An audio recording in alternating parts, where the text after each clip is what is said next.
Hey everybody, Larry Bailey here. How's everybody going? Today is Tuesday, June 11th. It's right around 4 p.m. Eastern. You know Chris got the first chat, right? Of course he did. Chris is like, let's go.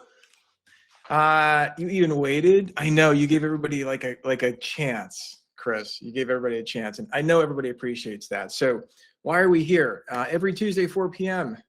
Eastern, 1 o'clock Pacific, we meet as a community over here at Mortgage Community. If you're listening to replay, hop on live. It's really easy. There's no stress. There's no mess. It's 30 minutes. We talk about all things Encompass.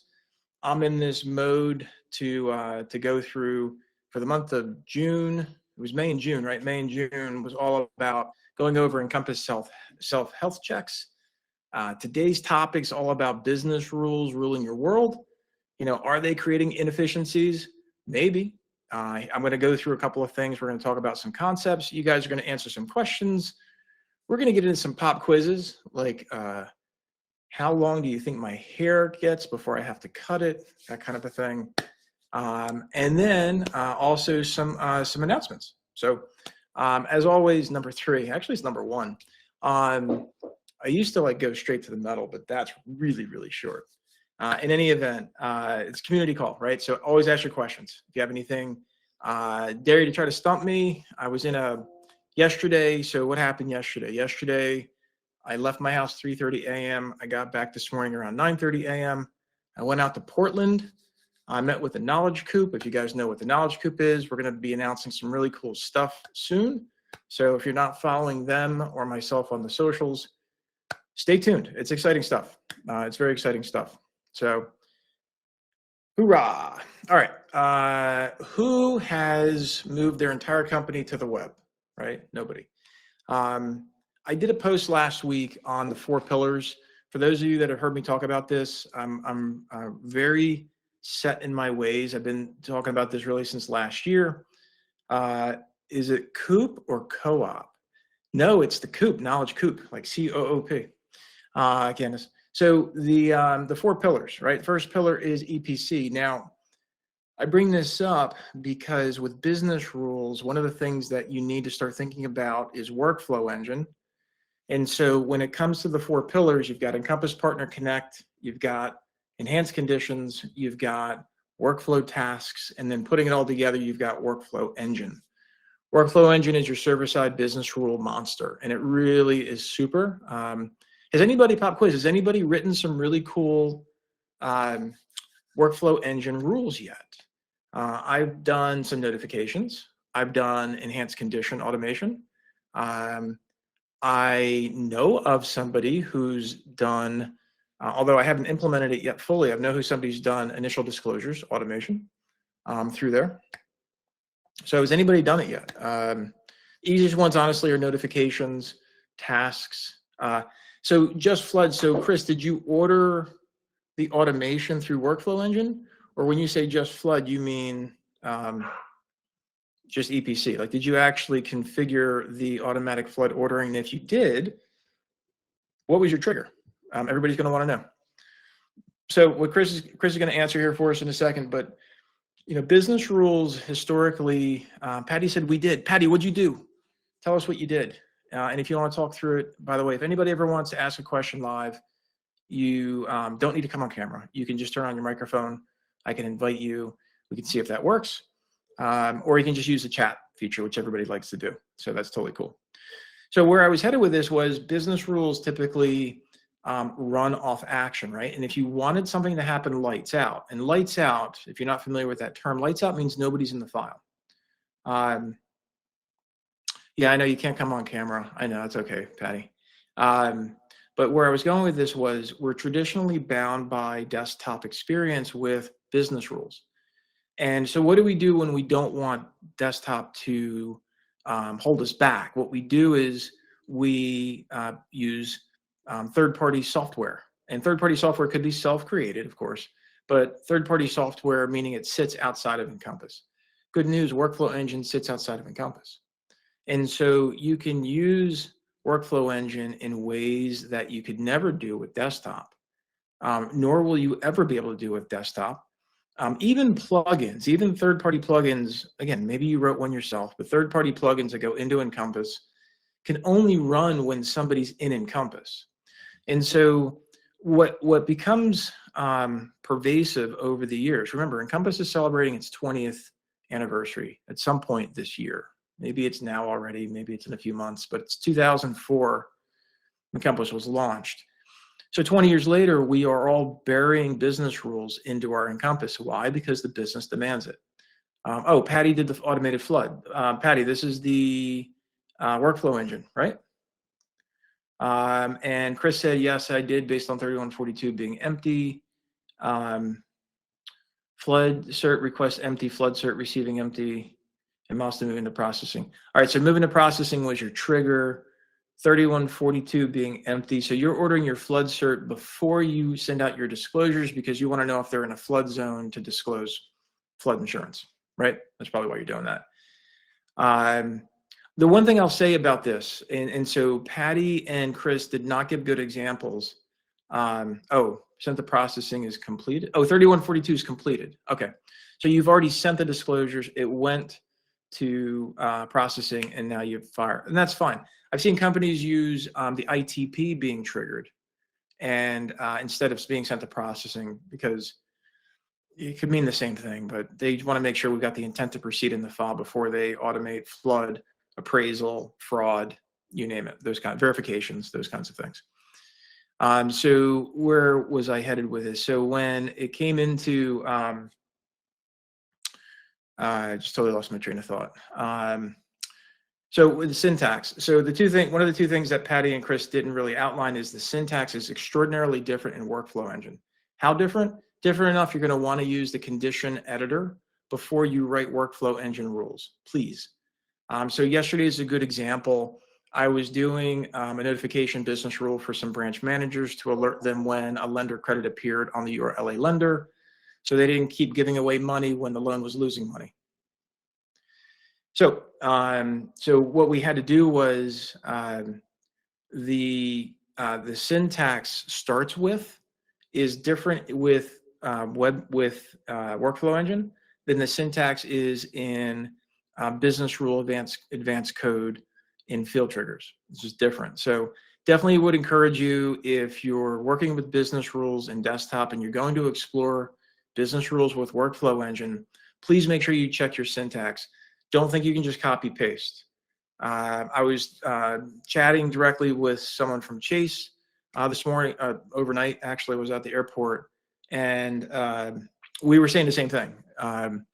You know, they're finding out as they develop their Encompass that the syntax that you would expect to work perfectly fine on web with Workflow Engine, it ain't working, and it works perfectly fine in desktop. So this is all about business rules. If you go through your business rule list, let's play a game. What's your favorite business rule?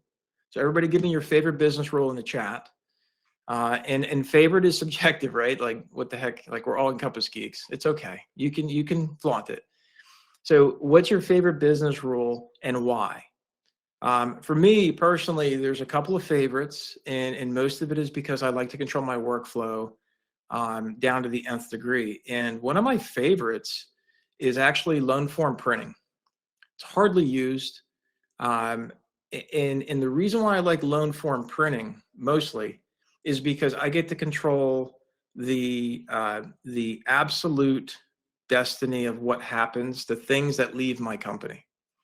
So, so some answers here. We've got Luba says field triggers because instant results. Well, maybe. So Luba, what I would encourage you to do is look at the Workflow Engine with field trigger, because now you can reliably use virtual fields. You can't reliably use virtual fields in desktop, which is why companies have developed plugins for you to use. A plugin converts a virtual field to a standard field so you can use it reliably for a field trigger. You can actually use virtual fields in Workflow Engine. So Luba, for you, I'd encourage you to go check that out. Anybody else have any favorite business rules? So I said loan form printing.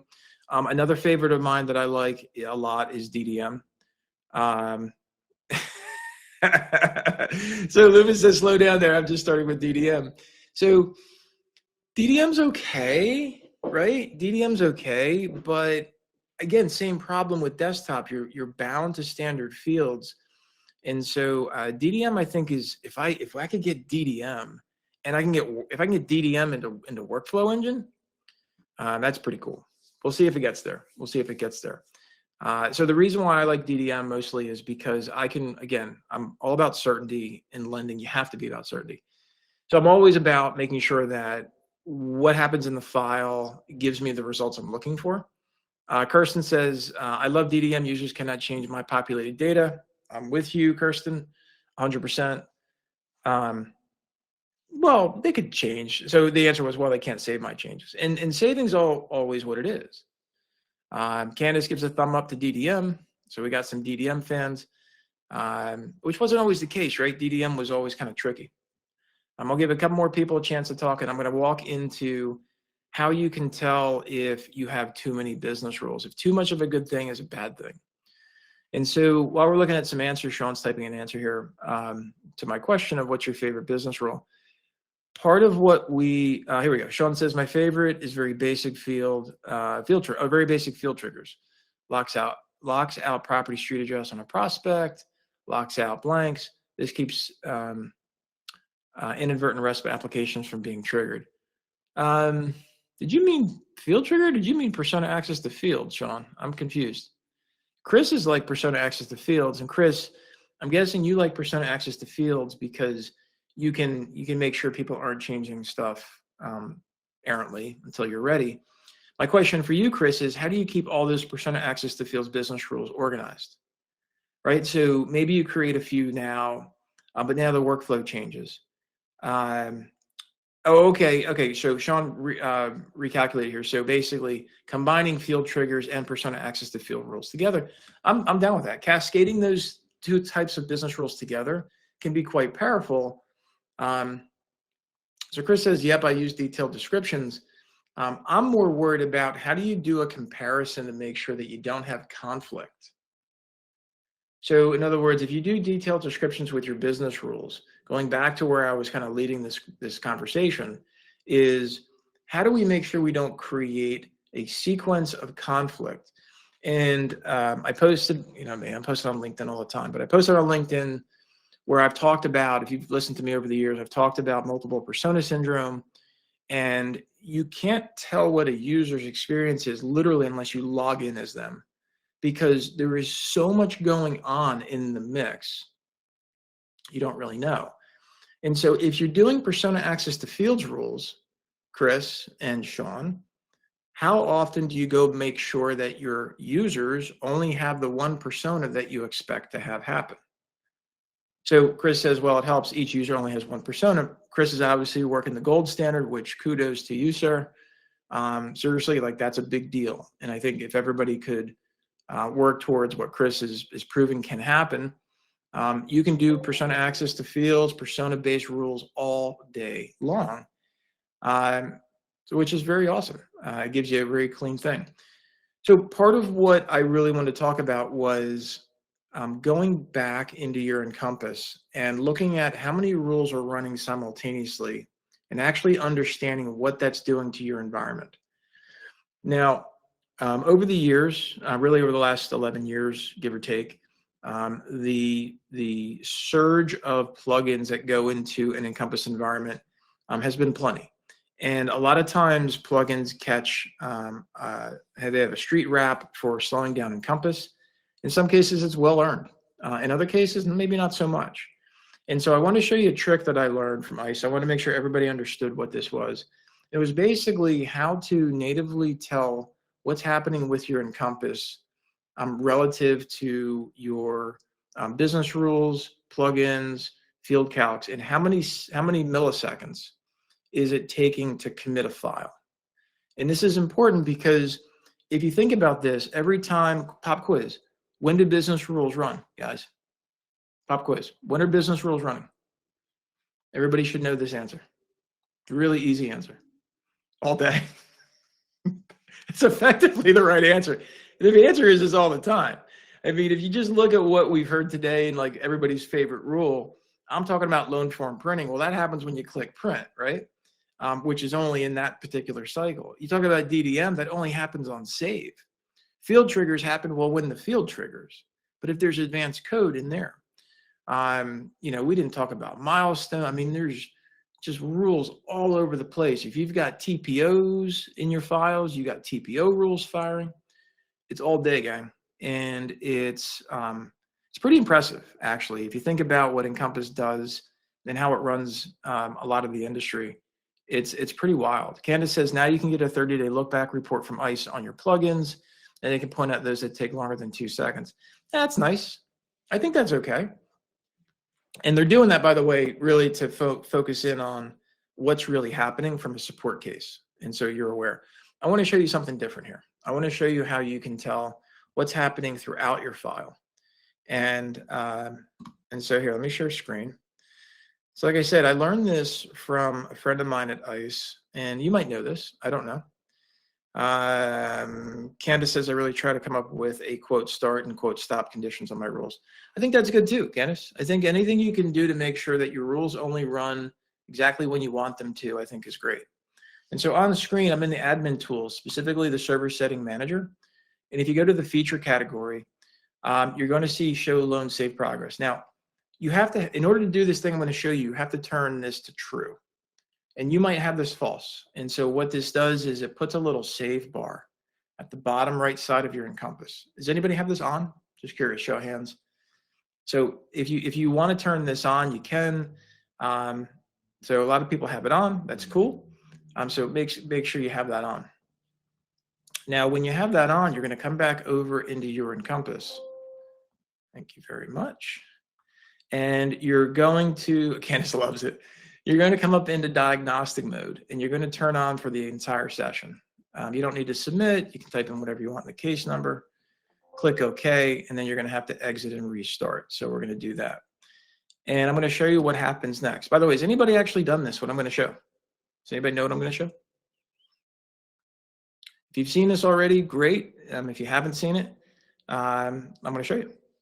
So basically, you get this little message, and it says, this is running in debug, so I want to ignore that.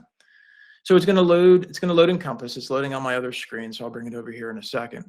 And what I want to show you is during that save process now and debug, both of those combined will actually give you a report on screen for what's causing your delay. I mean, it's not really a delay, but what's taking up time in your save. So let's go into this tester file. And I don't have much going on in my system, by the way, guys. I mean, there's no plugins. My business rules here, I'll just show you real quick. My business rules are like none, right? I mean, you remember Encompasses like this, right? Maybe. There's nothing going on here. Field triggers here, you like field triggers. I got 15 and I have 14 active. No big deal. So now when I click save, down here on the right, it's going to give this thing. Okay. And down here, you see this little clock widget? Click that guy. And now it tells you, now if you have other things that are happening, I don't have any field calcs that you can really see. It's like 14 milliseconds. But this is how you can go in and you can do a self-diagnostic test.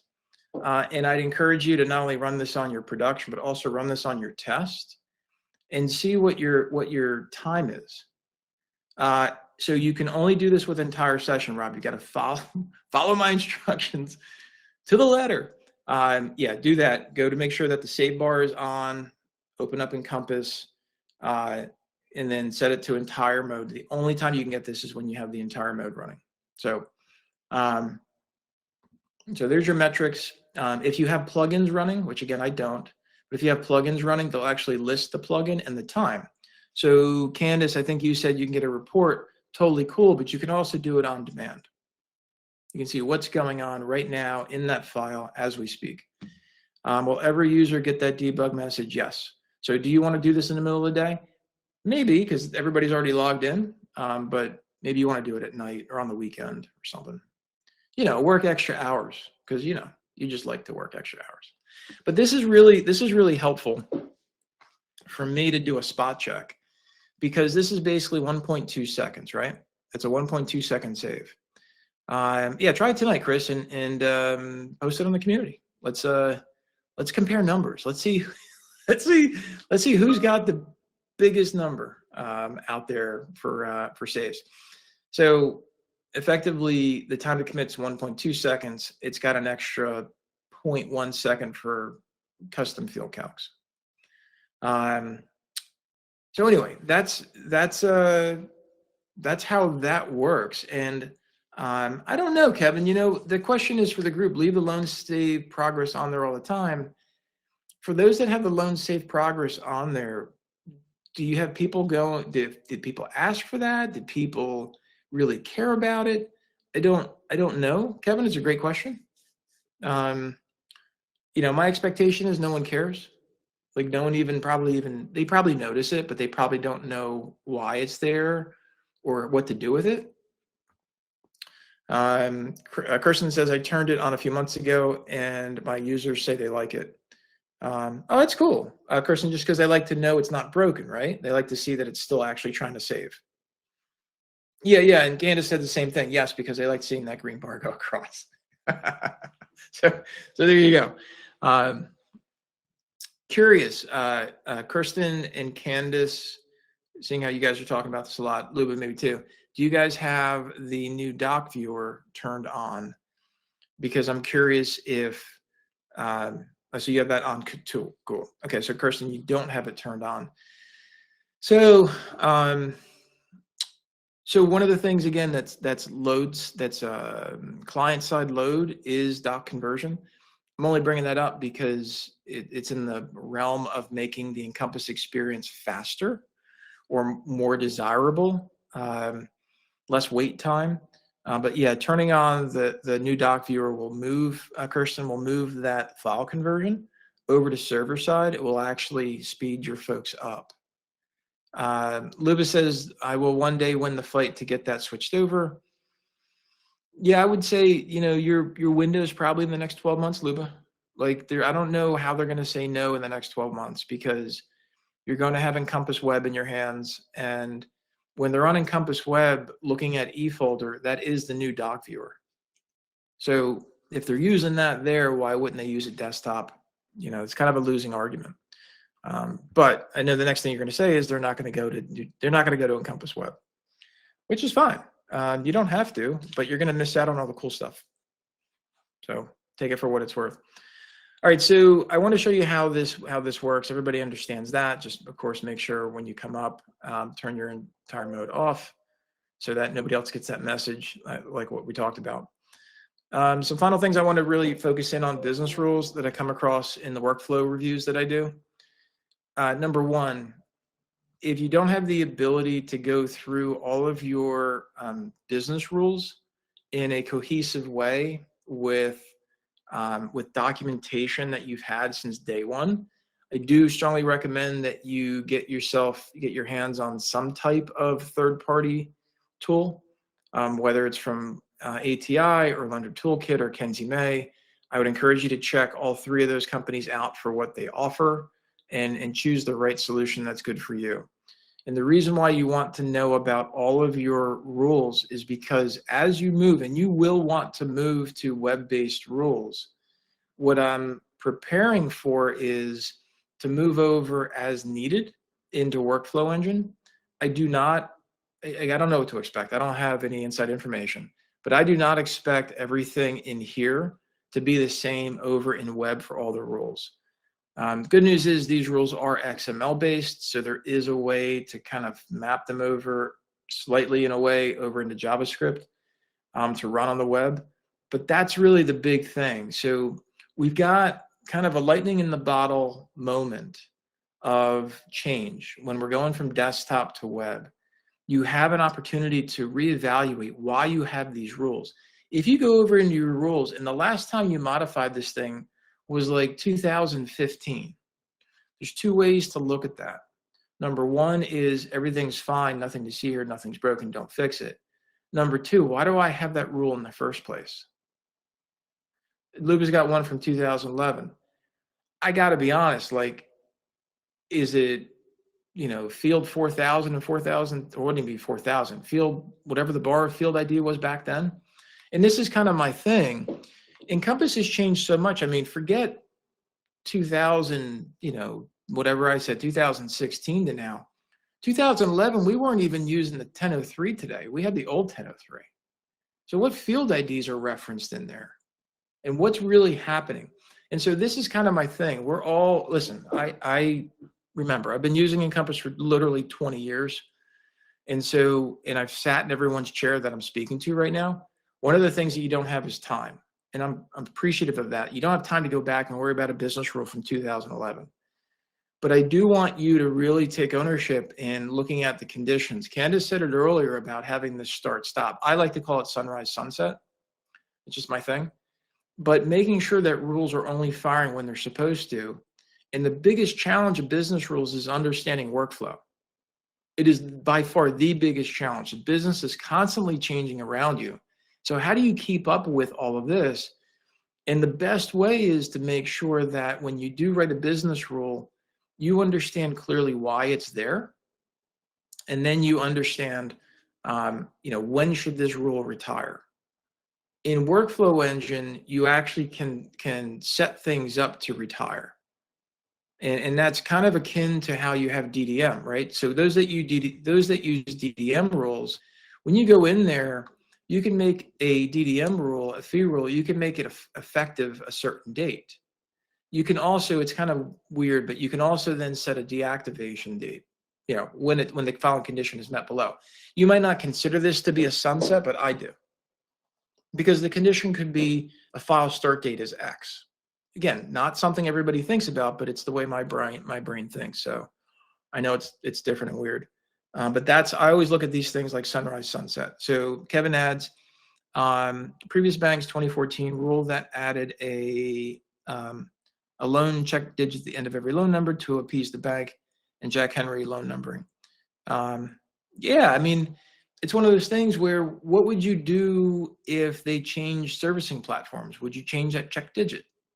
Pronounced loon? Okay, a loon check digit? Thanks. So yeah, you were updating your loan number with a check digit at the end. And for those that don't know, a check digit is a way to statistically make sure that loan number is never repeated.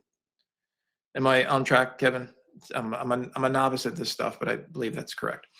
So Kirsten adds, I use the purchase advice date to stop a lot. And the reason why Kirsten would use a purchase advice date is because that's the end of a normal workflow, right? So it's the end of an operational workflow, and that works for Kirsten, which is great. This is the idea that I try to teach when I go through the Mastering Encompass as Admins course. I try to teach these concepts of understanding. It's not just the settings, but it's also making sure you understand what's going on. And that's why I do these Tuesday meetings, and that's why I hope you're learning something. Last question on business rules. It's June 11th. Okay, if I said by the end of July, what kind of workflow engine rules are you going to have in place? It's 6 weeks, right? It's 6.5 weeks. What kind of rules you're going to have in place? Because I want to talk about it at the end of July. In production, Brian. Brian adds in production. So yes, in production. You got 7 weeks to leverage the most powerful business rules engine you've ever had your hands on that does all kinds of wild stuff natively. What's it going to be? And that's a question. It's kind of a challenge, but it's a real question of what are you going to do to help your company move forward with everything that you have in your fingertips? So why am I so hopped up on Workflow Engine? Just in case you don't know, the reason why is because first of all, if we had Scheduler, there'd probably be a lot more rules in place. Scheduler's not working right. Hopefully 24.2 is going to fix that. But the reason why I really want you to think about this is because you never had the opportunity to do all this stuff in resulting actions natively ever before. And I don't think people are paying enough attention to this. That's my thing. I think everybody's been worrying about plugins their last 5, 7, 10 years, whatever it's been, or last 3, 5 years. And you need to figure out how you can leverage native so you don't have to rely upon plugins so much. So Chris says it'd be a challenge to maybe get management in 6 weeks, much less adding a workflow rule to production. Maybe, okay, well, let's change the framework then. If it's going to be too much to get into production, then forget me and just go into test. Like, I just want you to work on something. That's kind of my point. I want you to work on something. Don't just wait, because at the end of July, you're almost at the end of the year. And I want to see you guys stay ahead of the curve. So that's my challenge to you. I'd love to see what people do with it. Hopefully today's thing talking about business rules has been helpful. If you have any questions or follow-ups on the replay, please post it in the community. And thanks for coming today, guys. I really appreciate your time and speaking with you and all that stuff. And go business rules. Let's see. Have a great rest of your day, everybody. Take it easy.